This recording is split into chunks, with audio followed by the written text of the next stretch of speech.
Namaste and welcome back to Waking Up with Mindful Serenity. We're going to continue answering questions from the jar. A jar of many questions. We'll pull a jar and try to attempt to answer it within a 10-minute time frame. And I got this question. I'm going to take a deep breath first of all before I begin. Oh, my timer is off. Okay, I'm going to take a deep breath. And then I'm going to read the question and begin to answer it. How can I trust what you have to say? How can I trust what you have to say? Well, I'm going to say you do not have to trust what I have to say. I don't necessarily want you to trust what I have to say. You're going to hear so many different messages, so many different words, so many different instructions and directions and pointers as to where to go when you begin this waking up journey, once you begin actually seeking and searching. There's going to be so much information coming at you. And of course, it's going to be very normal to question, can I trust what you or the others have to say? And trust is a big word. Trust is a word that says, can I put my faith in you to guide me in the right direction? Can I put my faith in you to tell me where I can go that will be most beneficial and less harmful to me? So those are big, profound questions to ask anybody who's standing before you, giving or delivering a message. But it is such an important one. First of all, I'm so glad you asked that question. How can I trust? I have been fascinated with cults and cult leaderships for as long as I can remember, and I have no idea why. I have no idea why when I see those types of shows on Netflix, that's where I tend to go and listen and read, why I research those things, why I want to know more about why cult leaders are the way they are and what they're trying to get from their memberships and what cults is and why a follower follows a cult. And, I've watched I don't know how many episodes on TV and lately through Netflix and Disney and whatnot and on cult leaderships. I don't trust leaders. I never really did. I'm not the most trusting person when it comes to people delivering me a message, especially a message that is so important to me. A message that's supposed to take me to the deepest part of where I want to go. A message that's supposed to support me on my most important mission in life. And that is being, I want to say, the best human I can be, but even goes deeper than that.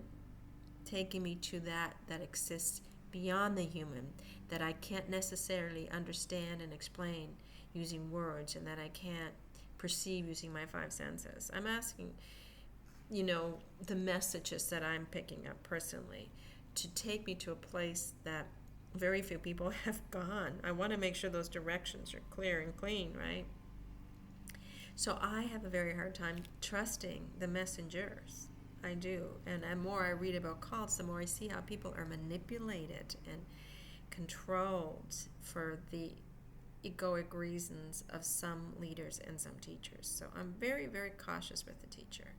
Some people might have a great message, write a great book, write beautifully, speak beautifully. But I will say, I don't trust you. I don't trust you, and I don't know why I don't trust you, but I don't trust you that you're in this for the right reasons. And again, we get into right and wrong, right? I know that's kind of dualistic, but are you in here because you truly, truly believe in the message that you're sharing?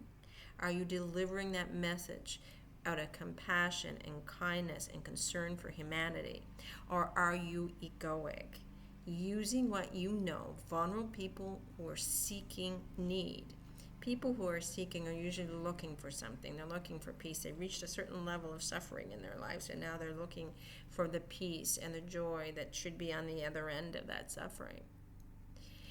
If I am not a sincere leader with a sincere message, I may manipulate the individual into following me along my journey to peace my needs. I may not be secure, and I'm looking for something to fill my insecurity. I may have a messiah complex because for some reason I need to believe that in my evangelistic mission I'm out to, do God's service of bringing people into the faith. I may be looking for money or material gain from membership. Buy my book, come to my courses. They're only $2,000 a shot. Or,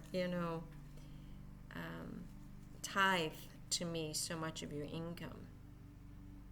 I may have needs that are socially deviant. I may be looking for favors from my followers. I'm looking for power. I'm looking to gain control of others. That might be the leaders, and I put I there because you don't know who I am. I'm not asking you to trust me. Don't trust me is what I'm saying. Do not trust me. Because these leaders and these people do exist. I do not want you to live in fear of these leaders. I don't want you to spend your time in fear, wondering and worrying and saying, can I trust?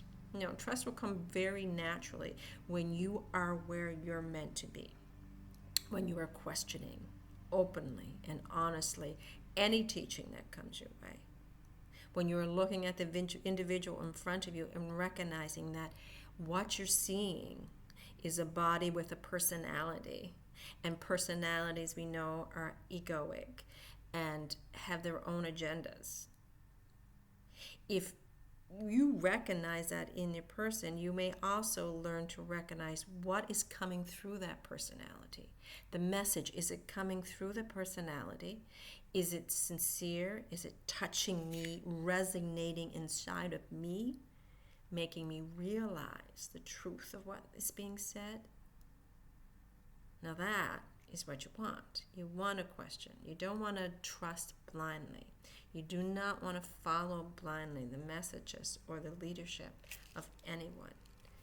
You were given a question in mind for a reason, and it's important that you use it. So I would say, do not trust me in what I have to say.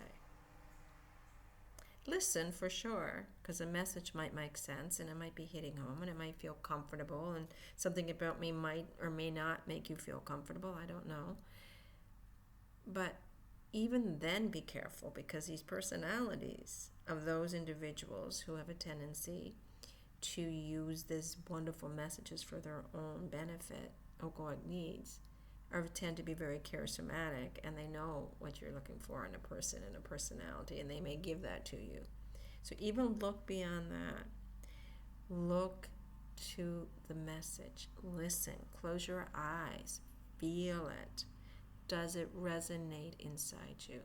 And then go on a search to find other people who have that same message. Read whatever you can. See what resonates. But never follow blindly one leader. Never trust blindly the messages of one leader. Trust yourself. And the self I'm referring to is your greater self that is within you.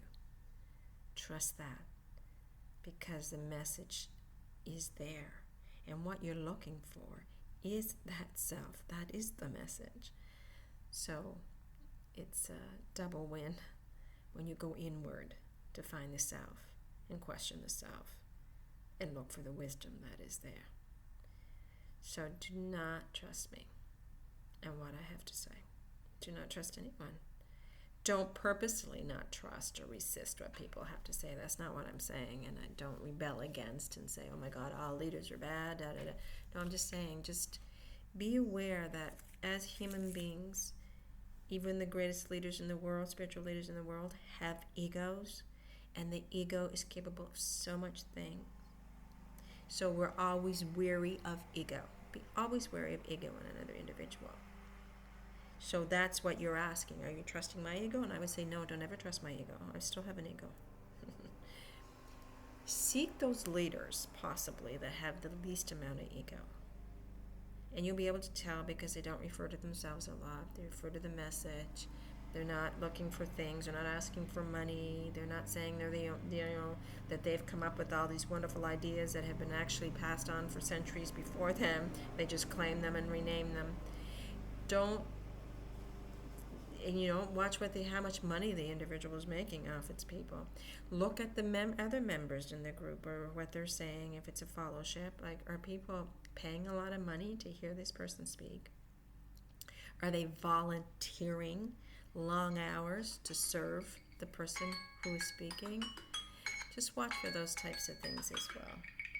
So I am not asking you to trust me. In fact, I don't want you to trust me. I want you to trust yourself.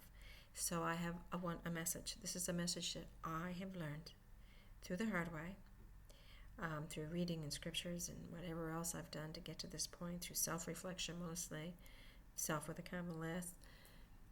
And I share it because I feel compelled to. But I'm not asking people to trust me. It's not to follow blindly what I have to say. I'm not asking for a fellowship. No. I don't care if you subscribe. I don't care what you do, really. My ego does, yeah, but no, that's not why I'm here. So I just want to pass on a message. So you seek what you're needing. In how many individuals out there, it doesn't matter, in how many ways. As long as it feels comfortable, when you bring it inside, it resonates with you. And if that message resonates with you, it's something you already know. Because that's basically what self-realization is, right? That's basically what becoming aware and enlightened is. It's just getting in touch with what you already know and you've always knew and you just forgot. So if that happens to you, then sure, trust the message. Trust the pointers, because that's all the message gives you is a pointer. And where does it point? It points inward. So you're just going to keep getting pointed, redirected back inside yourself, regardless if you trust me or not, or others.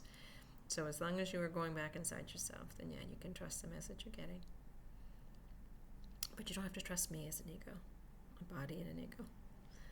Trust the message, and trust the message that's already inside you. Thank you for joining me. Namaste.